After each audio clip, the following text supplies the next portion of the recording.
El doctor José Luis Ortiz, doctor en Ciencias de la Información por la Universidad de Navarra y profesor investigador de la Universidad Panamericana, presentó su más reciente libro Ideas en Tormenta, la opinión pública en México durante la Segunda Guerra Mundial. Yo Influyo tuvo la oportunidad de platicar con él.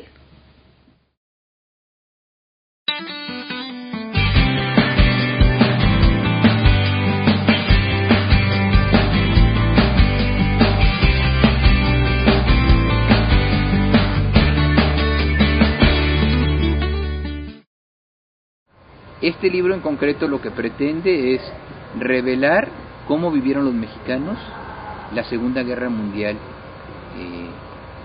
en cuanto a sus actitudes, en cuanto al conocimiento que llegaron a tener de la misma, en cuanto al modo en que afectó sus conductas y cómo la esfera pública, la esfera cultural se vio afectada por los acontecimientos de la guerra y cómo esos acontecimientos afectaron a las audiencias, a los públicos en general.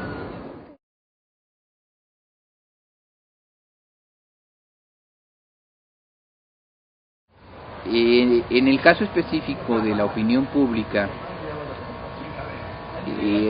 había por decirlo así, una veta en los archivos nacionales de Washington que yo no había podido localizar, aunque sabía de manera muy general dónde podría estar.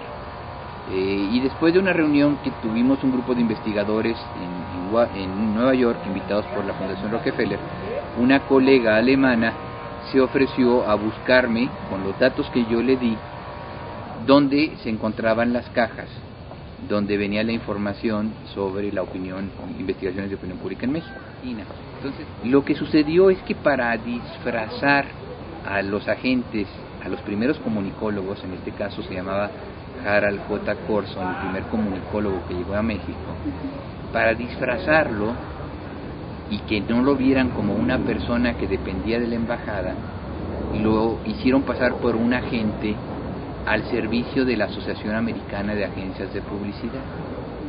Y entonces así entró a México como si fuera miembro de la división de información para las exportaciones de la Asociación de Agencias Americanas de Publicidad.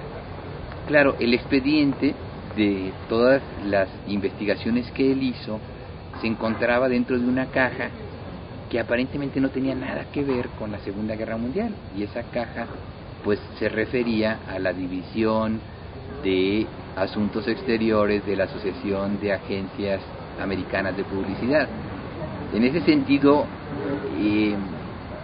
era muy difícil que a primera vista, viendo una caja que contuviera esa información, alguien pudiera pensar que ahí estaban las encuestas de opinión que se llevaron a cabo en México. ¿Por qué? Pues porque se había hecho todo el montaje para disfrazar claramente esta investigación de audiencias, de opinión pública, de percepciones de los mexicanos. Previamente había tenido la oportunidad de ir también a Inglaterra a dar una conferencia allá, y aproveché el viaje para investigar en los archivos nacionales de Londres. Entonces, ya con lo que encontré, primero fue lo de Londres, con lo que encontré en Londres, más lo que pude encontrar en este lugar así tan especializado de Washington, ya pude ir atando cabos y buscar posteriormente ya en los archivos de aquí de México, en el Archivo General de la Nación y en el Archivo de la Secretaría de Relaciones Exteriores. Esos fueron los principales archivos que busqué. Ahora, el libro busca también dar a conocer cuál fue el proceso mediante el cual la gente conoció las noticias importantes de la guerra. Es decir, en términos de comunicación, cómo se enmarcaron las noticias por los distintos periódicos y revistas. Entonces, lo que fue necesario hacer es, además de la información del archivo, ir a la hemeroteca o a las hemerotecas y ver si la noticia llegó, por ejemplo, en un vespertino, si hubo una edición especial, si fue noticia de varios días, cómo se enmarcó, cómo usted dio el proceso de framing en términos de comunicación, ese acontecimiento para medir también, por ejemplo, qué tantos ejemplares se vendieron del periódico o qué tanta audiencia tuvo una emisión especial de radio. Me interesaba no solamente el fenómeno de la difusión de la noticia de esta parte, sino también el grado de interés que despertó en las audiencias. Entonces el libro busca, no lo consigue del todo porque es muy difícil, pero de cualquier modo es un primer intento, busca abordar el problema desde la óptica del análisis del receptor. ¿Qué sucedió en los receptores?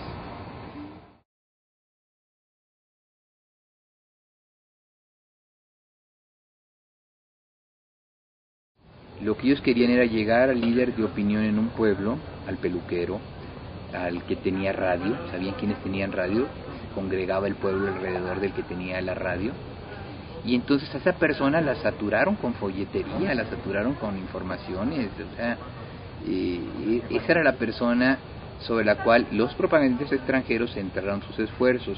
La estrategia del gobierno mexicano fue un poco distinta, que también se describe en el libro. El gobierno mexicano tenía ya sus propios cauces de comunicación, muy interpersonal o comunicación grupal, que se derivaban de la estructura corporativista del propio Estado mexicano, es decir, a través de los comités de la Confederación de Trabajadores de México, a través de la Secretaría de Educación Pública y los maestros que estaban en cada una de las poblaciones. Ya había un sistema muy orgánico que el propio PRI, en ese momento Partido de la Revolución Mexicana, había establecido en los últimos 10 años, y habían creado como unas arterias de comunicación, y a través de ellas pues había mítines, a través de ellas había panfletos o había reuniones en la plaza central, y el cacique o el líder explicaba a la gente lo que estaba sucediendo y qué postura debían de tomar.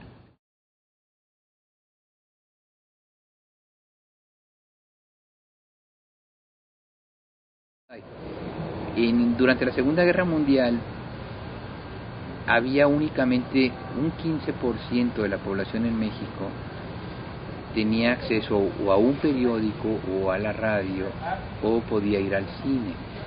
Entonces, en ese sentido, ya los medios de comunicación tienen un papel mucho más importante que hace 60 años. Entonces, más, que hace 70 años. Entonces, la diferencia es que actualmente toda la comunicación política está realmente basando a través de los medios de comunicación, a través de la televisión y a través de la radio.